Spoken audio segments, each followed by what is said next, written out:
Meus amados irmãos, a paz do Senhor. Professor Daniel Sena, com mais um vídeo para o canal do YouTube.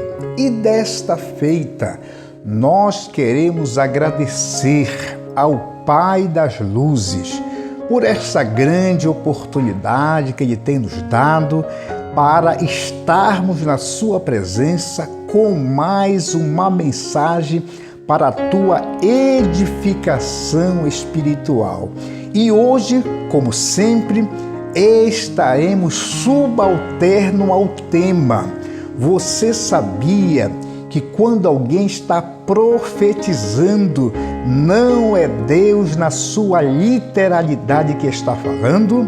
Exatamente este tema. Você sabe que os nossos temas, eles são instigantes, muita gente gosta, muita gente não gosta, mas a maioria gosta, eu sei que gosta, porque é um tema que realmente muitas pessoas querem saber se realmente quando uma pessoa se levanta na igreja para entregar uma mensagem profética, se é Deus que está falando na verdade. Então, biblicamente falando, a gente vai provar hoje. Por isso eu digo, não saia deste vídeo, assista todo esse vídeo, você vai saber realmente que não é Deus na sua literalidade que está falando. Amém, meus irmãos? Mas eu pediria a todas as pessoas que ainda não são inscritas no nosso canal, se inscreva no nosso canal, deixe a sua mensagem, deixe o seu like, faça um comentário no vídeo, o que foi que você achou desta mensagem e deste vídeo. E não se esqueça também de ativar o sino de notificação. Amém, meus irmãos? Para que o YouTube possa entender que as nossas mensagens são relevantes e possa estar aí compartilhando para o maior número de pessoas para a glória de Deus. Amém? Mas eu pediria a todos vocês que neste momento orasse comigo.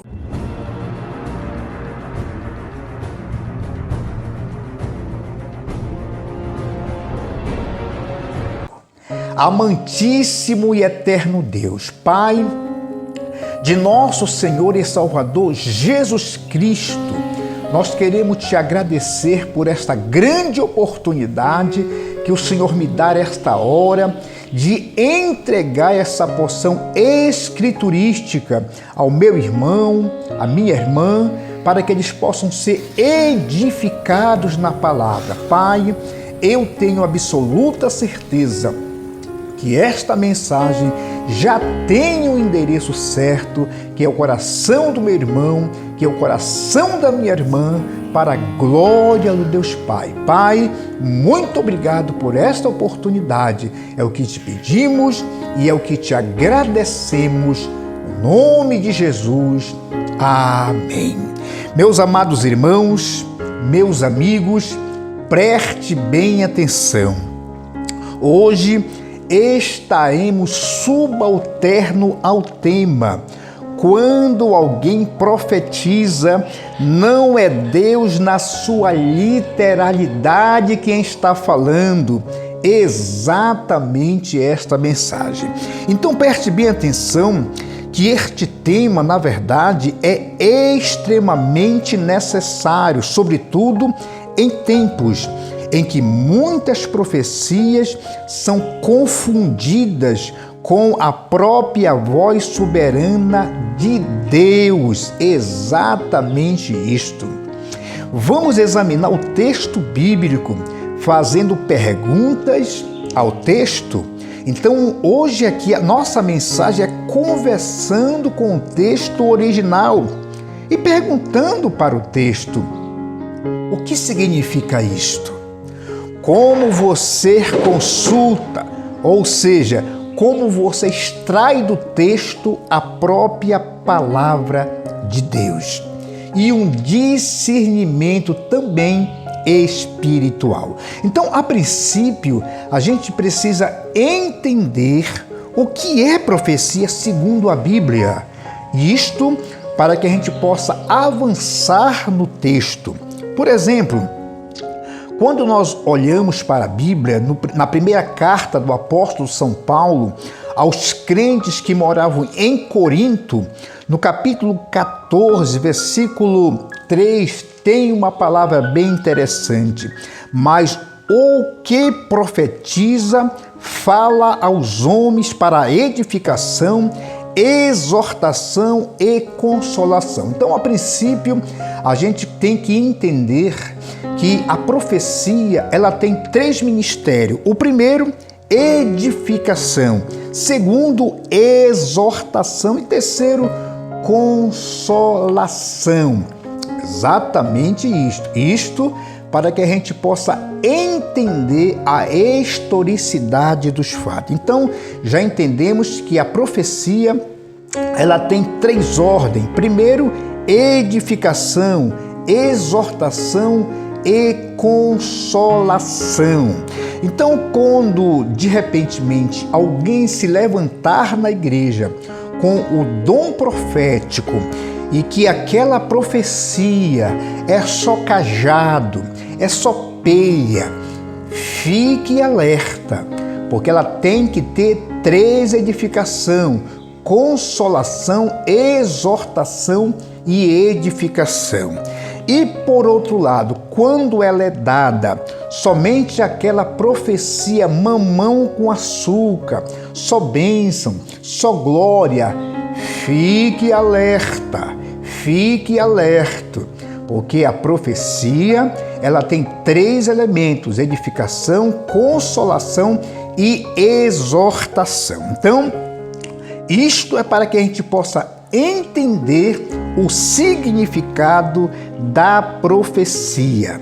O texto mostra que a profecia é comunicação inspirada, mas com a finalidade pastoral e não decretória. Você entendeu?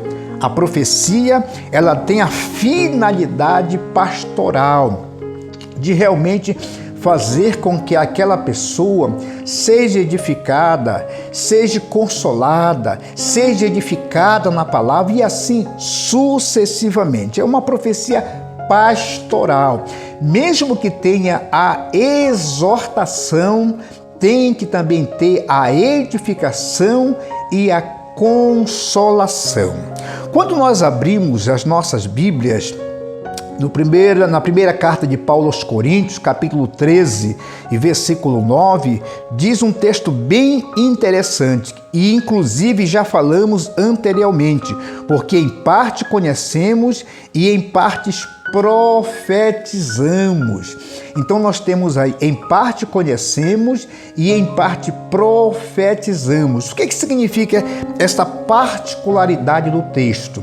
Toda pessoa que se levanta na igreja, seja onde for, com o dom de profecia, essa pessoa está consciente do que aquela profecia realmente não é uma outra coisa a não ser a voz de Deus falando ali justamente para aquela irmandade, para aquela comunidade, para aquela igreja. Porém, nós temos que ter em mente também que, na verdade, no momento da profecia, dessa palavra profética, essa pessoa que está entregando esta profecia é um ser humano, é uma pessoa comum, é uma pessoa normal.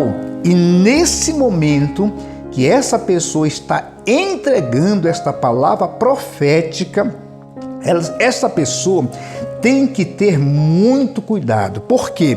Porque muitas das vezes essa pessoa se empolga com a graça de Deus sobre ela, e é aqui que eu quero deter a minha mensagem. Quando uma pessoa está profetizando, não é Deus na sua literalidade quem está falando. Quem está falando é o vaso. Só que este vaso, ele não é um vaso de ouro, ele não é um vaso de platina, ele não é um vaso de bronze, não, e nem de prata. Este vaso é um vaso de barro. Pastor, professor Sena, o que significa ser um vaso de barro? Ser um vaso de barro é um vaso que está sujeito às paixões terrenas. Ser um vaso de barro é um vaso que está sujeito a erros. Vou te dar um exemplo. O Senhor, no momento, manda ele entregar 5 palavras proféticas.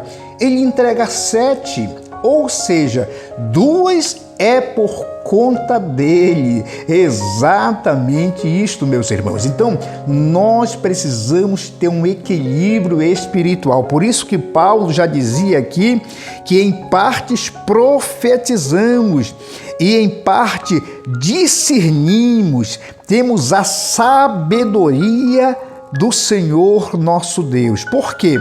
Porque, na verdade, amados irmãos, a Bíblia diz que o espírito do profeta é sujeito ao profeta.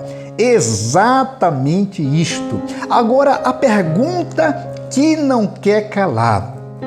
Mas por que, professor Sena, no momento que uma pessoa está entregando uma palavra profética na igreja, não é Deus na sua literalidade quem está falando? Exatamente isso. Por quê? Porque Paulo, percebendo essa questão do discernimento espiritual, ele faz aqui uma narrativa espiritual muito forte. Como assim, professor? Ele diz o seguinte, que depois que uma pessoa entrega uma palavra profética, tem que acontecer 2 coisas na igreja. Primeiro, a igreja tem que ficar calada. E segundo, depois da profecia, 2 ou 3 pessoas a julguem. Exatamente isto. Mas a julguem o quê? Vão julgar o quê? Exatamente. Vão julgar o profeta.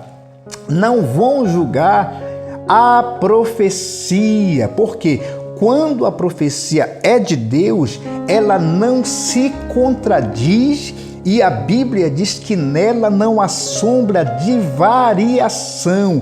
Exatamente isto, meus irmãos. Então, se fosse Deus, na sua literalidade, que estivesse falando, não havia, logo depois da mensagem, 2 a 3 pessoas julgarem. Exatamente isso. Então, o que está acontecendo naquele momento? Nós, amados irmãos e amigos, somos apenas um agenciador, um megafone, aonde a inspiração de Deus vem sobre nós e nós entregamos aquela mensagem profética. Porém, a inspiração está vindo sobre o vaso de barro. Então, muitas das vezes nós podemos aumentar a mensagem, diminuir a mensagem, se nós não tivermos um equilíbrio espiritual. Então, neste momento é que se sobressai a espiritualidade do vaso de barro, o temor de Deus no momento em que ele está entregando a profecia. E outra coisa, Paulo faz aqui um alerta muito forte aos irmãos, às irmãs que gostam de profetizar na igreja. A Bíblia diz que se a tal profecia não se cumprisse, na época de Israel, a pessoa era apedrejada até a morte. Exatamente isso. Então, meus irmãos, cuidado com essa questão de profetizar na igreja, quando, na verdade, não é Deus na sua literalidade. A inspiração pode ter sido de Deus. Ela vem sobre você e você é o megafone de Deus. Você entrega aquele recado. Mas muito cuidado porque no momento que você e eu estivermos entregando essa profecia, nós podemos aumentar, podemos diminuir, e aí Deus vai cobrar de cada um de nós. Então preste bem atenção, até porque o vaso é de barro. Lembro-me agora aqui um testemunho de um grande pregador, e diga-se de passagem, um homem que primeiro Deus, segundo este homem na terra, aonde eu, professor Daniel Sena, até hoje tenho aprendido com este abnegado servo do Senhor e bato continência aonde eu estiver. A Bíblia diz, meus amados irmãos, que todo homem tem a sombra de um outro homem. Então esse homem foi uma sombra para o meu ministério espiritual. E na semana retrasada eu ouvi um testemunho dele, dizendo também que quando ele foi assumir um campo, assumir uma igreja muito grande, Templo Central, um campo muito forte, muito grande, muito abençoador e abençoado, ele tomou conhecimento que naquela igreja tinha uma irmã que gostava de profetizar, exatamente, inclusive ela era até apelidada de irmã casamenteira, e tem disso, meus irmãos. Tem disso, meus irmãos. Então, preste bem atenção. E quando foi um dia, ele chegou numa quinta-feira, foi por trás da igreja, subiu no púlpito e ficou ali participando daquela oração de meio-dia das irmãs, do círculo da oração, e de repente aquela irmã começou a profetizar e foi aquele reboliço todo, e de repente o Espírito Santo falou ao coração deste grande homem de Deus: vai lá e repreenda, porque não é o meu espírito. Deu para vocês entenderem, meus irmãos? Mas não era uma pessoa que estava profetizando, não era de Deus. Amados irmãos, nem tudo aquilo que brilha é ouro. Existem muitos vergalhões pintados de amarelo. E a Bíblia diz que, se for possível, ele enganará até os escolhidos, porque ele vem com sapatinho de algodão para tentar enganar a igreja do Senhor Jesus. E ele brigou, lutou com o Senhor como se fosse Jacó no vale de Jaboque. Ele não aguentou e foi lá e repreendeu. A irmã caiu no chão e daqui a pouco, no outro dia, ela chamou esse pastor para confessar o que estava acontecendo. E diga-se de passagem, meus amados irmãos, isto é mais verdadeiro do que andar para frente. A irmã confessou o pecado. Já havia 12 anos que essa irmã estava fumando cachimbo. Exatamente, era uma pessoa que fumava cachimbo e fumava cigarro e estava profetizando dentro da igreja. Deu para vocês perceber, meus amados irmãos, que nós precisamos ter muito cuidado com essa questão de profecia dentro das igrejas, né? Obviamente que existem muitos homens, mulheres de Deus, mas eu vou dizer uma coisa para vocês: no meio de todo esse movimento que nós estamos vendo por aí, existe muita meninice, existe muita criancice. Então, lembre-se dessa mensagem e nunca mais esqueça: quando uma pessoa está profetizando na igreja, não é Deus na sua literalidade quem está falando. Quem está falando é o profeta, e ele está sujeito a errar, está sujeito a aumentar a profecia, diminuir a profecia, e aí sucessivamente. E eu quero encerrar a minha participação dizendo para você o seguinte: Deus fala só por profetas ou indiretamente aos seus filhos? Não. Deus fala diretamente com aquele que tem o espírito de discernimento. Ou seja, nós precisamos pedir ao Senhor nosso Deus esse dom de discernir os espíritos e provar se na verdade eles são de Deus. Então, qual é o lugar correto da profecia? Ou seja, confirmação, não direção absoluta. edificação e não controle. Vamos lá, alinhamento, não substituição da palavra. Então, essa profecia, ela tem pelo menos essas 3 edificações. Primeiro, confirmação, não direção absoluta.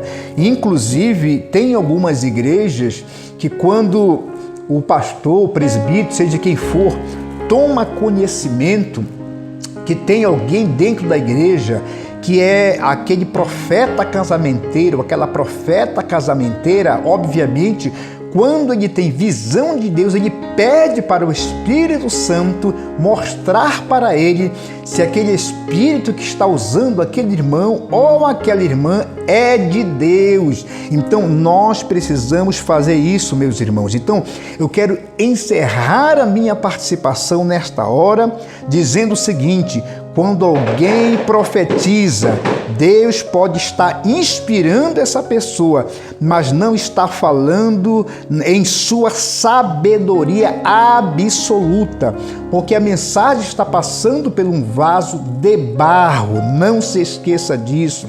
Profecia passa pelo vaso, o decreto vem do trono. Sim, entendemos, mas o vaso é de barro.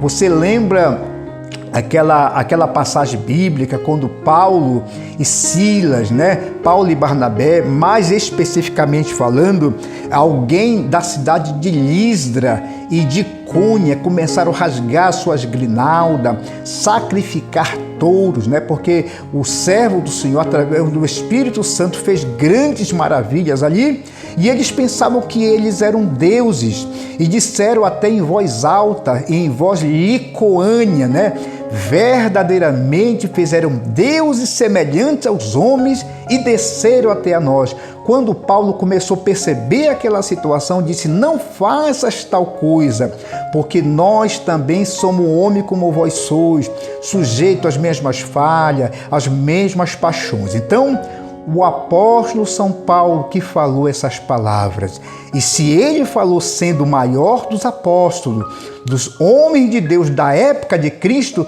quem somos nós, meus irmãos? Somos, na verdade, vasos sujeitos às mesmas falhas e às mesmas paixões. Então, no momento da mensagem, a gente pode se precipitar, falar coisa que não é de Deus, e aí o negócio está complicado.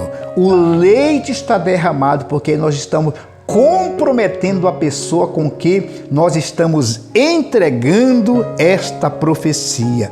E definitivamente quero encerrar a minha participação dizendo para você o seguinte: fique na brecha, fique na posição que Deus o quer, e aí sim a inspiração vai vir sobre você e você não falará nada de você. Se o Senhor manda você falar 2 palavras, fale 2 palavras. Se Ele permitir que você fale 5 palavras, fale 5 palavras, porque a Bíblia diz: o que passar disso é procedência maligna. Ore comigo. Amantíssimo e eterno Deus, Pai de nosso Senhor e Salvador Jesus Cristo, nós queremos te agradecer por esta grande oportunidade que o Senhor me deu esta hora, Senhor, de entregar essa porção escriturística a este irmão, a esta irmã, para a glória de Deus. Pai, eu tenho absoluta certeza que essa mensagem já tem o endereço certo, que é o coração deste irmão, que é o coração dessa irmã, para a glória de Deus. E muito obrigado por essa grande oportunidade que o Senhor me deu esta hora de entregar essa porção escriturística e abençoar o maior número de pessoas para a glória de Deus. É o que te pedimos e te agradecemos, no nome de Jesus. Amém. Meu amado irmão, minha amada amiga, se você gostou dessa mensagem, se você realmente entendeu esta mensagem, eu pediria a todos vocês que se inscrevam no nosso canal, deixe o seu like, deixe o seu comentário, faça um comentário se você gostou deste conteúdo. E tenho certeza que se você sentiu no coração, compartilhe nos grupos do WhatsApp, do Facebook, nos grupos da igreja onde você faz parte, e tenho certeza que essa mensagem ela vai edificar o maior número de pessoas para a glória do Deus Pai. Que Deus abençoe a sua vida, que Deus abençoe o seu ministério, a sua família, a sua casa e a paz do Senhor.